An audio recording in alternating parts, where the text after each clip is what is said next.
Толықтай позитивті адам болуға көмектесетін 7 пайдалы кеңес. Жағымды ішкі диалог. Өзіңізбен жағымды ішкі диалог жүргізіңіз.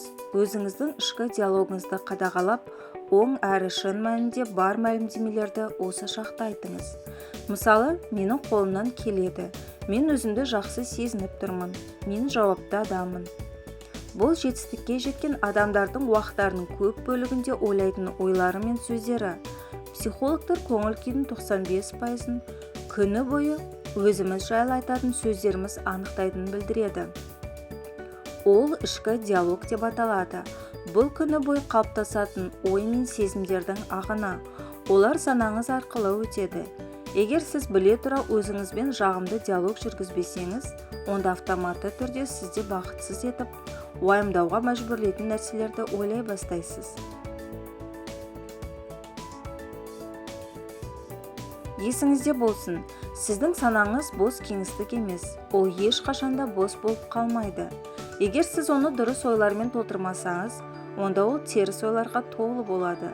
Санаңызды бақша деп алсақ, осы бақшаға нысаналы түрде гүл егілмесе, ол жерде арам шөптер өсе бастайды. Егер сіздің ойларыңыз оң болмаса, және оларды басқара алмасаңыз, онда теріс ойлар автоматты түрде санаңызды жаулап алады. Жағымды визуализация.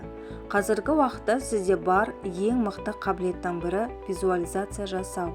Және алдыңызға қойған мақсаттарыңызды орындалып қойған, жетіп қойған түрінде көру. Өміріңіздің үйлесімді әрі мінсіз болып қойған сәтін елестетіп көріңіз.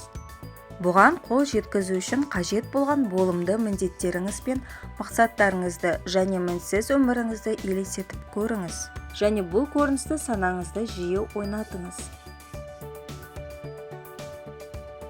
Мұның мәні сіздің сыртқы өміріңізде болатын оң өзгерістердің барлығы ішкі әлеміңіздегі бейнені жақсы жаққа өзгерткеннен бастау алады. Және санаңыздағы бейненің мағынасы тек сіздің ғана толықтай бақылауыңызда. Сіз ішкі әлеміңізде өзіңізді қалай елестетсеңіз, сыртта да сондай болып қалыптасып, жетістіктеріңізде сондай деңгейде болады.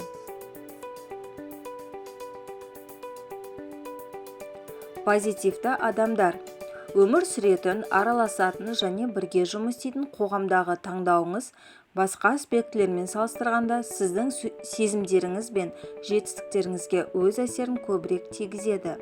Себебі сіздің ішкі диалогыңыз бен ой қалыптарыңыз тікелей қоғамға тәуелді.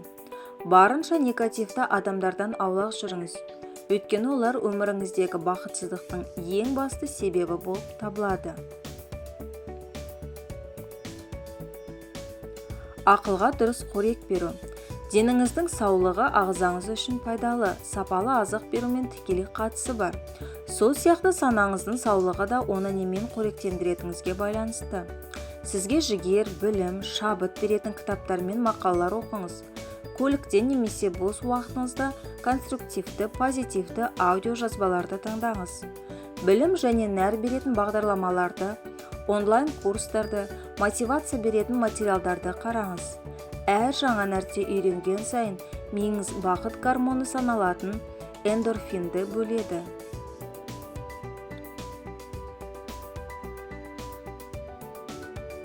Дұрыс білім алу мен даму.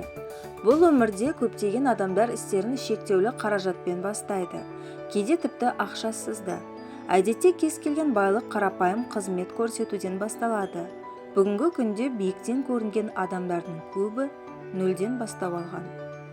Білім беру мекемелерінен алған стандартты білім бізге өмірде ақша табуға ғана мүмкіндік береді. Ал стандартты біліммен шектеліп қалмай, өзіңізді ары қарай жетілдіру сізді байлыққа итермелейді.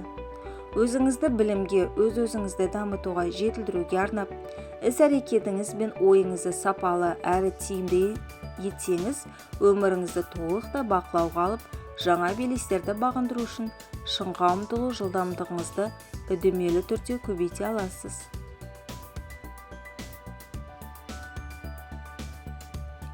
Позитивті әрі сау әдеттер. Денсаулығыңызға қамқорлық жасаңыз. Өзіңіз үшін 80, 90 немесе 100 жыл өмір сүріп, соның өзінде өмірге құштар әрі әл-ауқаты қуатты адам боламын деп шешім қабылдаңыз. Дұрыс үйлесімді тамақтану мен күнделікті дене жаттығуларын жасау сіздің сезімдеріңіз бен ойларыңызға оң әсер етеді. Бұл қарбалас өмірде бір мезгіл демалуға да уақыт табыңыз. Өзіңізді қуаттандырып тұруыңыз керек. Әсіресе қиыншылыққа тап болып күйзеліске түскен кезеңіңізде бұл өте маңызды.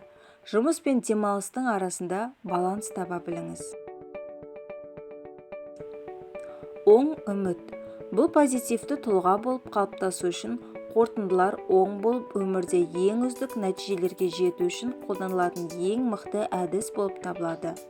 Үмітіңіз жеке жол бастаушыңызға айналады. Жетістікке кенелетініңізді, танымал болатыныңызды күтіңіз. Үлкен белестерді бағындырып, биік мақсаттарыңызға жетіп, өзіңізге керемет жағдай жасайтыныңызға сеніңіз. Достар, бұдан басқа да видеоларымды жіберіп алмас үшін маған тіркеліп комментарий жазуды ұмытпаңыздар.